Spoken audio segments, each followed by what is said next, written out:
In the age of bloody civil war, 2,500 years ago, a Chinese military commander, strategist and philosopher emerged. His name? Sun Tzu. After successfully defending the state of Wu against its neighbour Chu to the west, a book formerly known as Master Sun's Military Methods was born, which has later become known as The Art of War. The Art of War is the most influential treatise on war ever written, consisting of 13 chapters, each of which is devoted to one aspect of warfare. It has shaped the way in which conflicts have been fought for thousands of years, from the Japanese samurai to the Napoleonic War. Not only has the book influenced military commanders and generals all over the world, it has had resounding effects on politics, sports, and business to this day. The art of war is of vital importance to the state. It's a matter of life and death, a road either to safety or to ruin. Hence it's a subject of inquiry which can on no account be neglected. Sun Tzu has a holistic philosophy that if you follow correctly and study thoroughly, you will be victorious. Sun Tzu says, "Avoid what is strong and strike at what is weak." Sun Tzu is a strong believer that winning the war with as little unnecessary combat as possible is the key to true victory.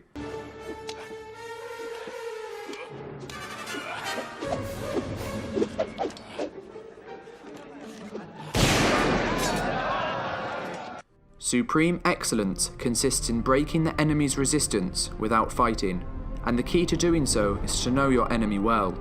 If your opponent is arrogant, pretend to be weak, so he will underestimate you.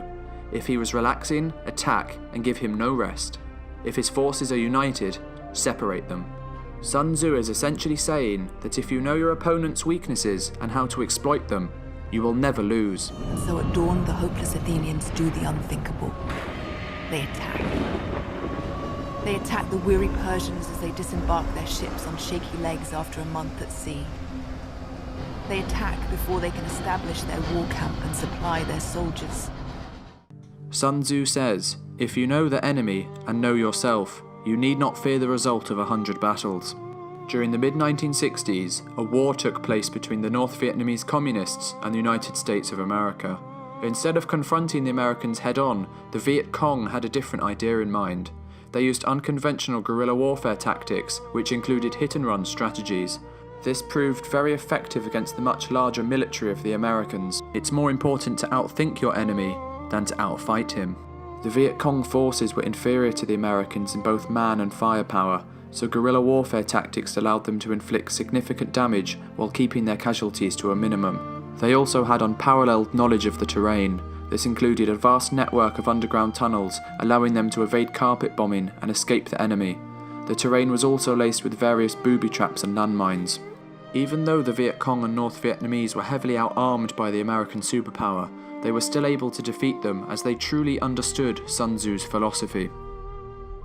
All warfare is based on deception. Hence, when we are able to attack, we must seem unable. When using our forces, we must appear inactive.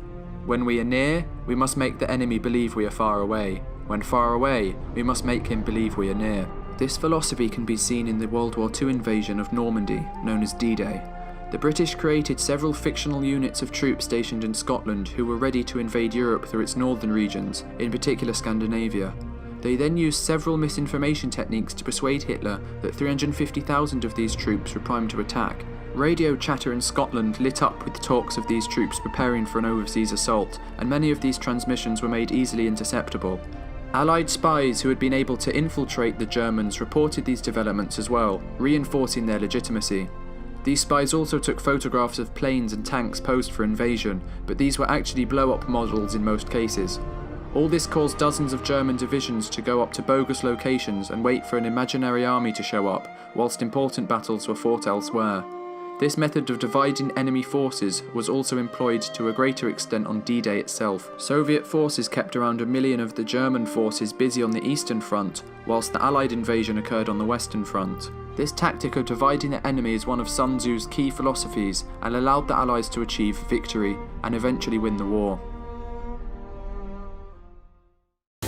Thanks for watching. If you enjoyed the video, make sure to like and subscribe, and comment down below what video you would like us to do next.